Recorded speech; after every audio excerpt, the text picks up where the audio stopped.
আপনি কি জানেন, আল্লাহ নিজেই একটি জাতিকে আগেই সতর্ক করে দিয়েছিলেন, তবুও তারা একই ভুল করেছিল বারবার। সূরা আল ইসরা অধ্যায় 4 আয়াত 4 থেকে 8। আর আমি বনি ইসরাঈলকে কিতাবে পরিষ্কার জানিয়ে দিয়েছিলাম যে তোমরা পৃথিবীতে দুইবার বিপর্যয় সৃষ্টি করবে এবং অত্যন্ত উদ্ধত হয়ে পড়বে। অতঃপর যখন সেই দুইবারের প্রথমটির সময় এলো, তখন আমি তোমাদের বিরুদ্ধে পাঠিয়েছিলাম আমার অত্যন্ত শক্তিশালী বান্দাদেরকে। তারা তোমাদের ঘরবাড়ির ভেতরে পর্যন্ত ঢুকে পড়েছিল, আর এটি ছিল একটি প্রতিশ্রুতি যা কার্যকর হওয়ারই ছিল।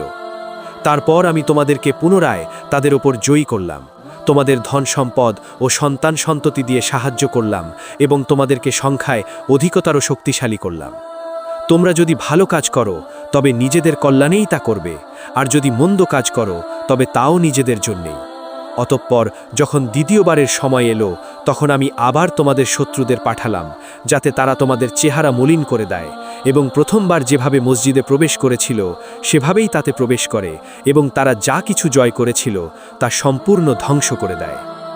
হয়তো তোমাদের পালনকর্তা তোমাদের ওপর দয়া করবেন, কিন্তু যদি তোমরা পুনরায় বিপর্যয় সৃষ্টিতে ফিরে যাও তবে আমিও পুনরায় শাস্তিতে ফিরে আসব, আর আমি জাহান্নামকে কাফেরদের জন্য জেলখানা বানিয়ে রেখেছি।